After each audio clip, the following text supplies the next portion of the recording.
செய்வோம்.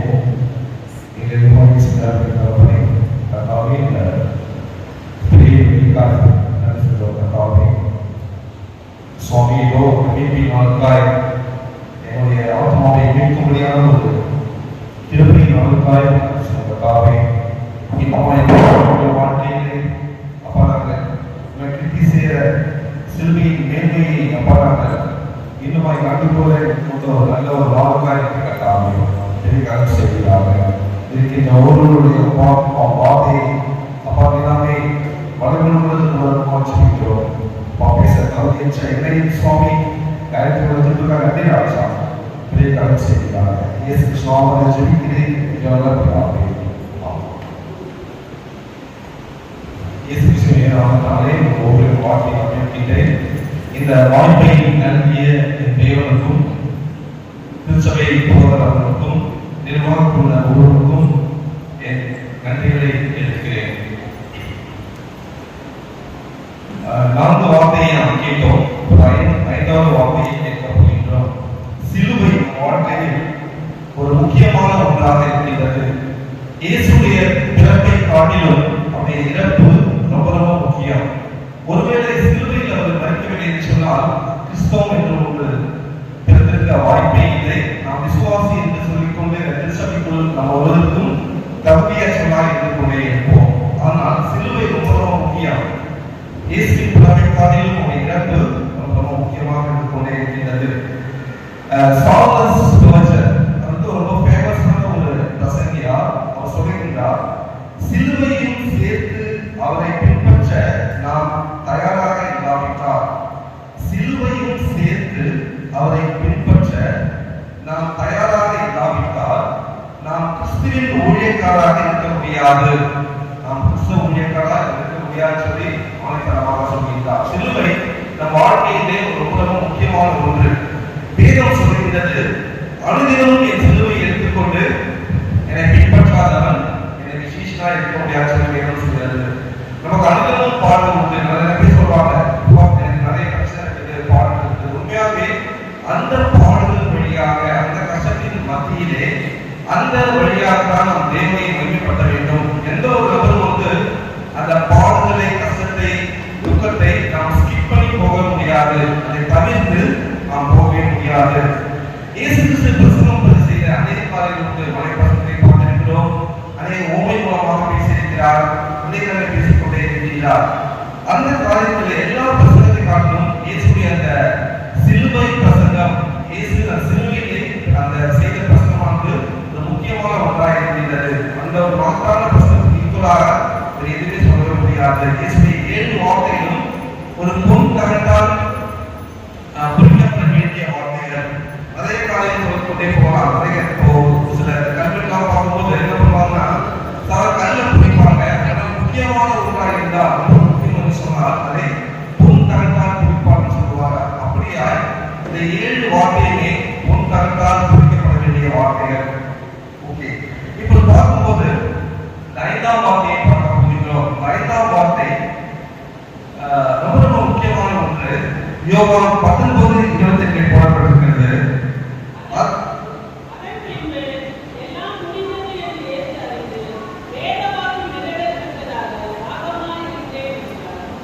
அதன் பின்பு எல்லாம் முடிந்தது என்று இயேசு அறிந்து வேத வாக்கியம் நிறைவேறத்தக்கதாக தாகமாக இருக்கிறேன் என்றார். உண்மையாகவே அத்தனை வியாழன் நிறைவேற பார்க்கும்போது அநேக விசாரணைகள், அநேக கஷ்டங்கள், கசையடிகள், அநேக காரியம் செய்து கொண்டிருக்கிறார்கள். நிறைவேறாமல் தூக்கமில்லை. மறுநாள் சிலுவைக்கு கொண்டு வருகின்றார்கள்.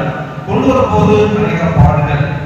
அந்த பாடுகளை கடைசியாக தன் ஜீவனை கொடுக்க போகின்றார். நீங்க யோசித்து பாருங்க. ஆதியாகமம் 1ஆம் அதிகாரம் 10 யாராவது வாசிங்க. ஆதியாகமம் 1:10. இந்த உலகத்தை உண்டாக்கிய அந்த தேவனுக்கே தாகமாக இருக்கிறது. ஆனால் அந்த தாகத்தை தீர்ப்பதற்கு அந்த ஆட்கள் இல்லை. அந்த காணி கலந்த தண்ணீரை குடிக்கின்றார்கள். அதை நாம் குடிக்கவே இல்லை.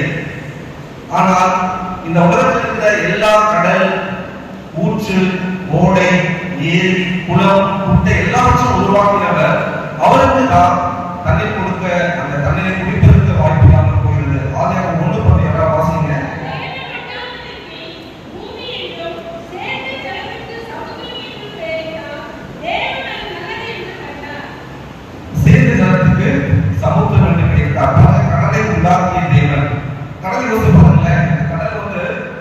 கண்ணுக்கு எட்டிய தூரம் வரை கண்டித்தான். யாருமே கடவுளுடைய அந்த எத்தனை வெற்றிச்சல் என்று சொல்றோமோ அந்த விஷயங்கள் போக முடியாது. அவ்வளவு பெரிய காரியங்களை படைத்த தேவன் இப்போ தாகமாக இருக்கின்றார். உண்மையாகவே இயேசு கிறிஸ்து 100 மனிதனாக இருந்தார். நம்மை போல ஒரு தாகம் உண்டாயிற்று. நம்மை போல அன்புக்காக இயங்கினார். நம்மை போல ஒரு கஷ்டம் வந்தால் கண் கலங்கினார். எல்லாவற்றையும் பார்க்கின்றோம். அதே போல இயேசு கிறிஸ்து 100 மனிதனாக கடவுளாக இருந்து கொண்டே இருக்கின்றார். அது பேராக்ஸ் என்று சொல்வார்கள். 100 மனிதனாகவும் 100 கடவுளாக இருந்து கொண்டே இருந்தார். இந்த காரியத்தை பேராக்ஸ் என்று வல்லவர்கள் சொல்லுகின்றார்கள். அந்த காரியத்தை பாருங்க, அந்த சிச்சுவேஷனில் கூட அவர் அந்த தாகத்தை அந்த காரியை பிடிக்கவில்லை. அந்த உடல் சரீரத்தை கொடுக்கும்படியாக தாகத்தை அந்த கண்ணீர் கிடைக்கவில்லை. ஆனால் கடைசி நேரம் வரை ஆத்ம தாகம் நிறைவேற்றிக் கொண்டே இருந்தார். 2வது வாக்கியம் பேசின அந்த அம்மா சொன்னாங்க, இயேசு கிறிஸ்து கடைசி நிமிஷத்துல அந்த சிலுவையில கூட நம்மளாரு சோல் மீட்டார். கடைசி நிமிஷம் ஆத்ம அர்ப்பணை செய்தார். என்ன பண்ணாரு? ஒரு கல்லை தன்னுடைய ராஜ்யத்துக்கு அழைத்து கொண்டு சென்றார். ஹல்லேலூயா. நாம் அப்படியே இருப்போமா?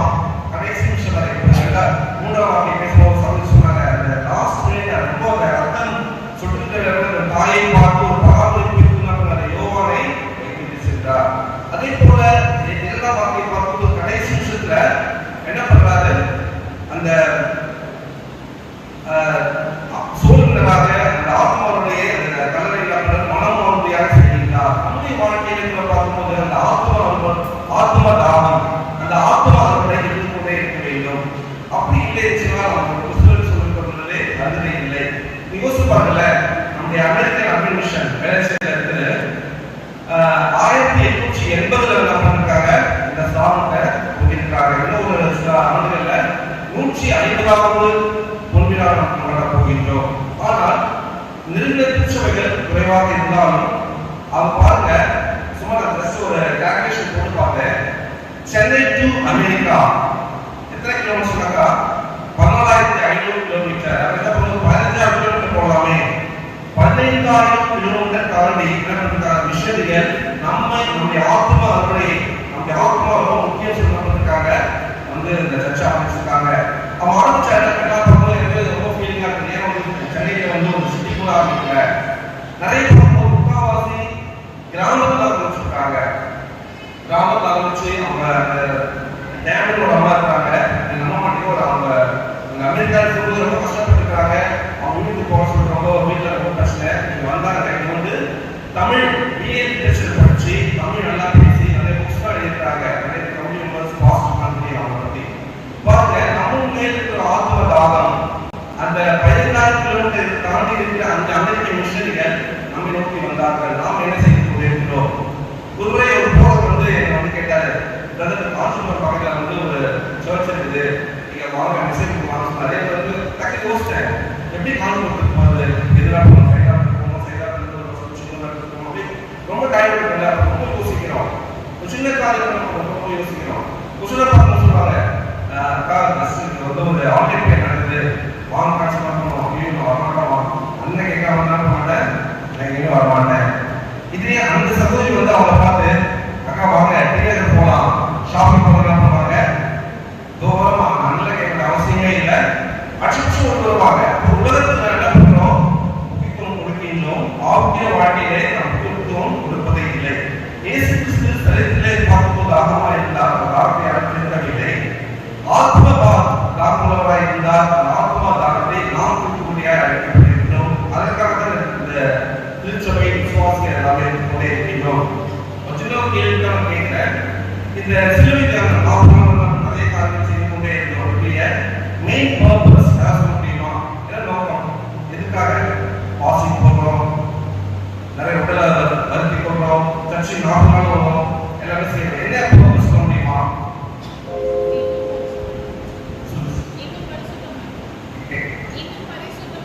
ஓகே, இன்னும் பரிசுத்தமாக. ஓகே, மெயின் பாயிண்ட்ஸ் யார் சொல்றாங்க? வேற என்ன பாயிண்ட்ஸ்? ஒரு சில குழு கொடுக்குற எல்லா வாக்குத்தத்தங்களும் டாப் மோஸ்ட் வாக்குத்தத்தம் தான். சொல்லுங்க பார்க்கலாம். அன்பு கூறுதா? இல்ல, ஆத்மாவை ஓகே ஓகே, அதெல்லாம் வந்து இங்கோ கொஞ்சம் நித்திய ஜீவன் ஓகே. நித்திய ஜீவனை கொடுப்பேன் என்பதை அவன் செய்த பெரிய வாக்குத்தத்தம். ஒரு பார்க்காம நித்தியராகாம மேலாவாய், நீ கடவுளாக மாட்டானே கடன் கொடுப்பாய், உயர்ந்திருப்ப, அப்படி இருப்ப, எல்லாரும் கட்டாளர்களாக இருப்ப, அதை சொல்லிக்கொண்டே எல்லாரும் பூமியோடு முடிக்கணும். ஆனால் பரலோகத்திலே நித்திய ஜீவனை அளிப்பேன் என்பதே அவர் செய்த பெரிய வாக்குத்தத்தம். ஹல்லேலூயா. அந்த நித்திய ஜீவனுக்கு செல்லும்படியாகத்தான் நாம் செய்து கொண்டே இருக்கின்றோம். அந்த காரியத்தை செய்யும்படியாக யோவான் வந்து இந்த போதையில் இருக்கிறாரு. யோவான் 4 எடுத்துக்கொள்ளலாம். அல்ல சமாதியா இருக்கிற ஒரு பகுதியில் ஒரு சகோதரியை சந்திக்க போறாரு. நடைமுறைகளை செய்து கொண்டே இருக்கின்றார். அறுவடை செய்து கொண்டே இருக்கும் போது அவருடைய சீஷர்கள் என்ன பண்றாங்க, எல்லாத்தையும் அவர் கூடவே இருக்கிறாங்க.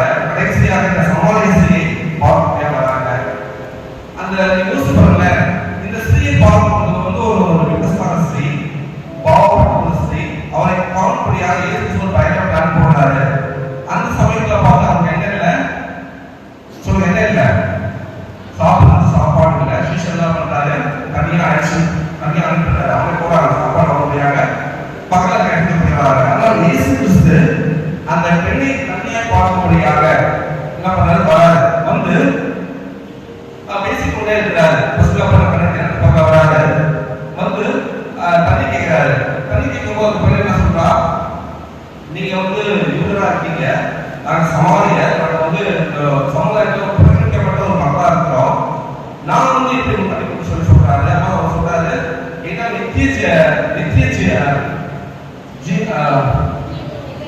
ஜீவ தண்ணி கேட்க சொல்லி சொல்றாரு. அதனால நான் கொடுக்க சொல்லி இயேசு சொல்றாரு.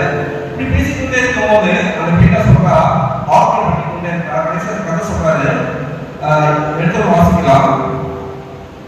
யோவான் 4:21.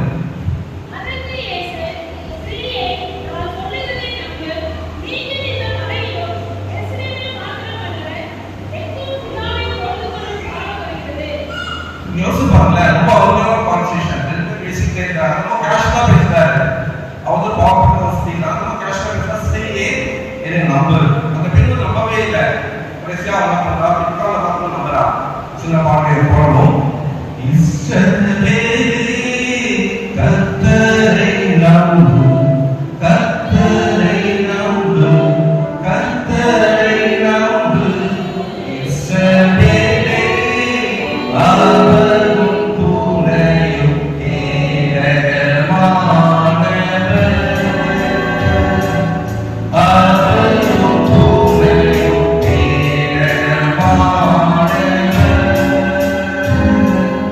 இஸ்ரவேலே கர்த்தரை நம்பு, கர்த்தரை நம்பு, கர்த்தரை நம்பு.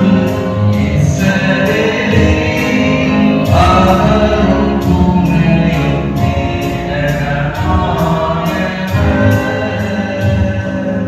அவரும் துணையும் ஏகமானவர்.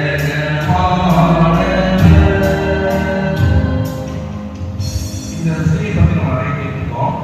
இந்த 3 காரணங்கள் சொல்லி நான் முடிக்க போறேன். அந்த ஸ்திரீ இருந்த ஒரு காரணம் உண்மை இருந்துச்சு. அந்த நித்திய ஜீவன அந்த வார்த்தை கர்த்தர் சொல்றாரு, நான் உனக்கு வந்து உன்னுடைய புருஷனை அழைத்து வாழ்ந்து சொல்லும் போது அவர் சொல்றா, எனக்கு வந்து புருஷன் இல்லைன்னு சொல்கின்றார். அவருடைய வாழ்க்கையிலே உண்மை காணப்படுகின்றது. இதை வாசிக்கலாம். யோவான் 4:16-17-18.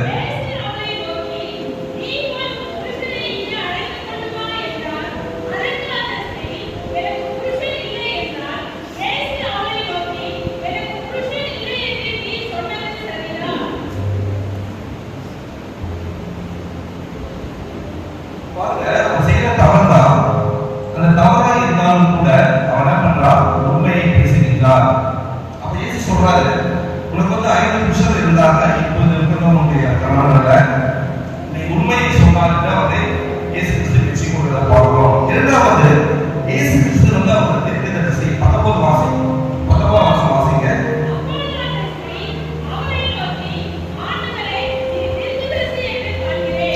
ஓகே, நீ தீர்க்கதரிசி என்று என்ன பண்றா? நம்பவே இல்லை.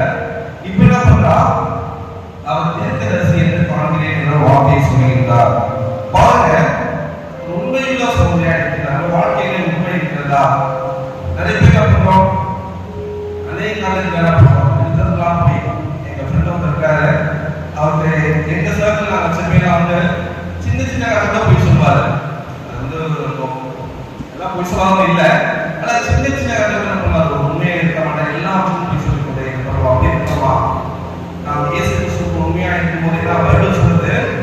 போய் பேசுறவங்க எங்க போக முடியாதா? பரலோகத்துக்கு போக முடியாது. யோசிப்பாங்க, இந்த சகோதரி உண்மையை பேசுகின்றார், அதாவது இயேசு கிறிஸ்துவை கண்டுகொள்கின்றார். நாம என்ன பண்றோம்? நிறைய வாரம் சர்ச்சில் ஸ்டார்டிங் இருந்து ஜனவரி டு டிசம்பர் 52 வாரம் இருக்குது. ஃபேமிலியா வரும். பெண்கள் பார்க்கும்போது எப்படி ஃபேமிலி நம்ம ஃபாஸ்டிங் பிரேயர். யூத்துக்கு 32 வாரம் அவங்களுக்கு என்ன இருக்குது? ஃபெலோஷிப் இருக்குது, மென் ஃபெலோஷிப் இருக்குது, நிறைய இருக்குது. இவங்க இருக்கிற வாழ்க்கையில வந்து மாடல் நினைச்சுனாக்கா ரொம்ப கஷ்டமான ஒரு காரியம் தான். உண்மையாகவே நம்ம அவரை செஞ்சாய் தேவைகள் இருக்குதான் நான் சொல்ல வேண்டும். இந்த பேர் இயேசு கிறிஸ்துவை தீர்க்கதரிசி என்று காண்கின்றார். அடுத்ததாக பார்க்கும்போது 28:29 வாசிங்க.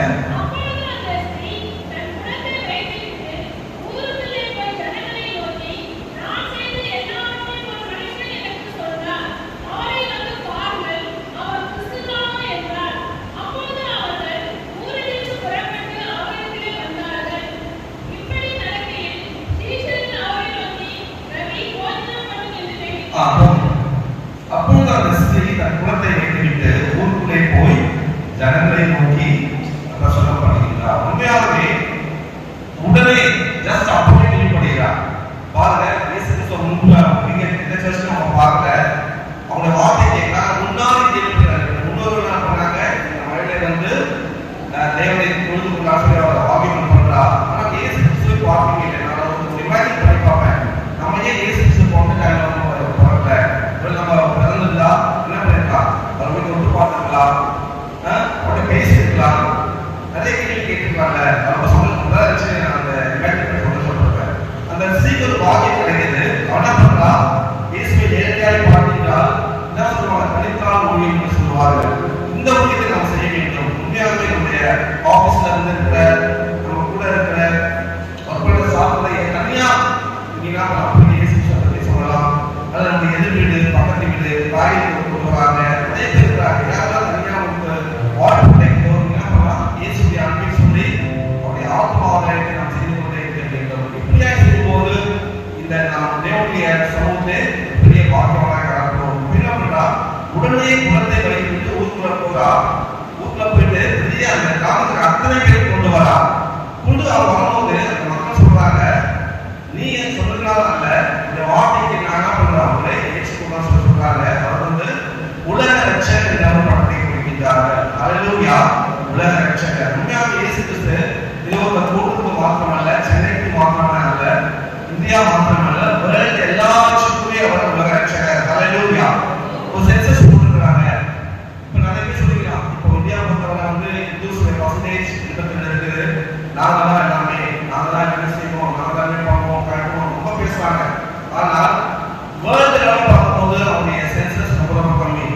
நம்முடைய கிறிஸ்டியானிட்டி தான் வந்து டாப் மோஸ்ட். கிறிஸ்தவம் தான் வந்து அதிகமான ஃபர்ஸ்ட் பிளேஸ்ல இருக்காங்க. செகண்ட் வந்து முஸ்லிம்ஸ், தேர்ட் வந்து நாத்திகர்கள் இருக்காங்க, நான்காவது இருக்கிறாங்க இந்துக்கள் இருக்கிறாங்க.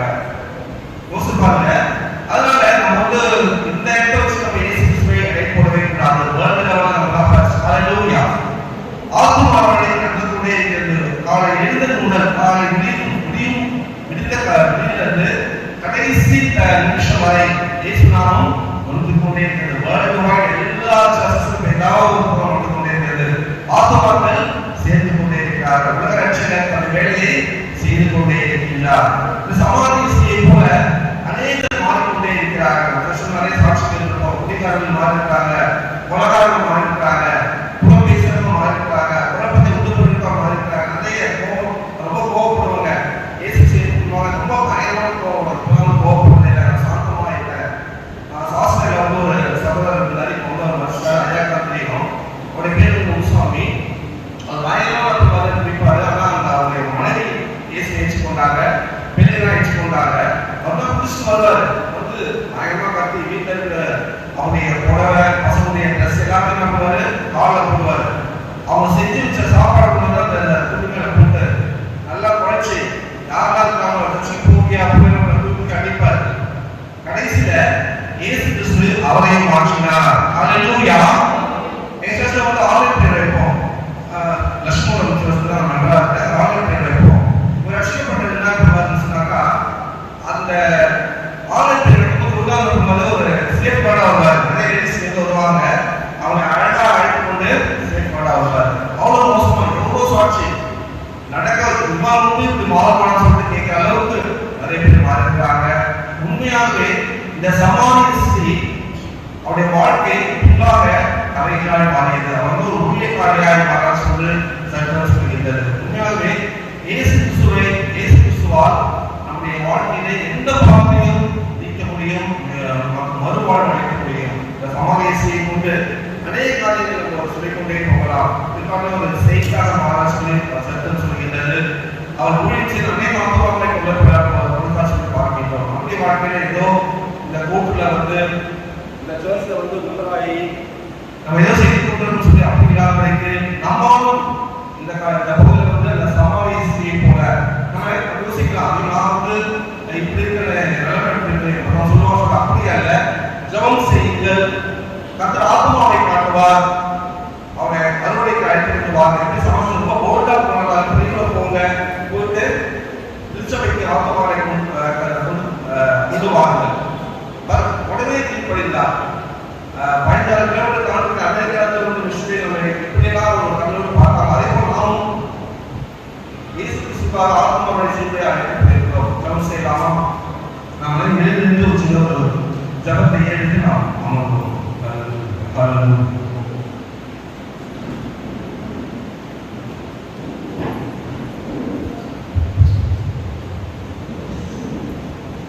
சமாதியஸ்ரீ அவர் ஒரு பெஸ்ட் எக்ஸாம்பிளா இருக்கார். அவர் தன் பாவ வாழ்க்கையை பார்க்கவே இல்லை. ஒரு விபச்சாரி மோசமான சொல்லிப்பாங்க. உடனே ஓடி போய் அந்த கிராமத்திற்கு அத்தனை பேரையும் மாற்றினார்.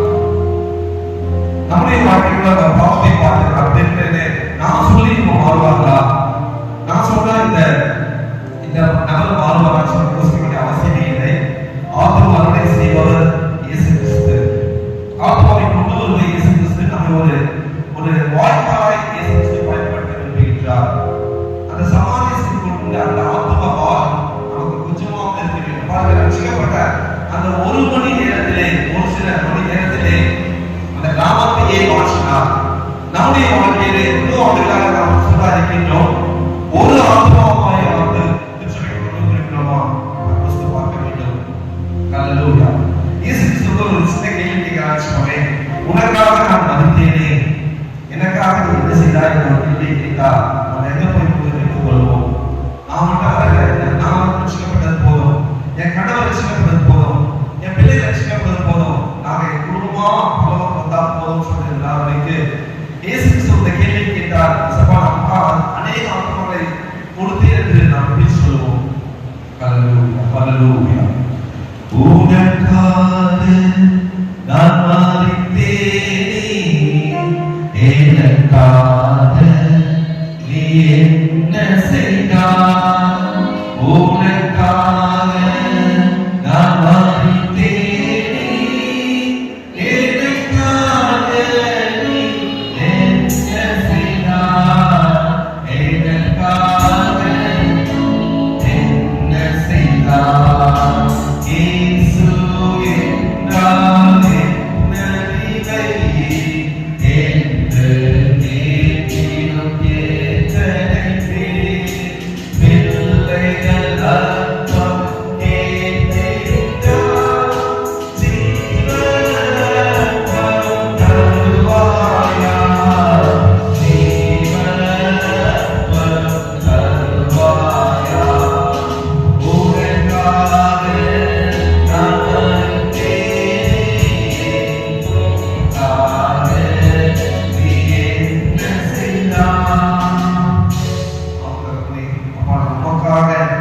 ஏதாவது செய்கிற ராஜா, இவர் தன்னால் இயன்றதை செய்தார் என்று அந்த சகோதரியை பார்த்து சிந்திக்கிற ராஜா. அப்படியா? இவர் தன்னால் இயன்றதை செய்தார், இவர் தன்னால் இயன்றதை செய்தார் என்று ஒவ்வொரு பாட்டியை கேட்கிற கேள்விக்காய் நன்றி கர்த்தாவே. அப்பா, இந்த சுவாமி நாங்கள் என்னால் முடிந்ததை ராஜா நமக்காய் செய்து அநேக ஆத்மாக்களை குறைவுகளாய் சேர்த்து சுவாமி எங்கள் சுமிக்கிறார்கள். ஆத்மாக்களை கொண்டு வர நடக்கின்ற எல்லாரும் நல்ல ஒரு செய்தி சுவாமி விரைக்காரம் செய்கிறார்கள். இயேசு கிறிஸ்துவின் ஜெபிக்கிறோம் என் ஜீவனான பிதாவே. ஆமென்.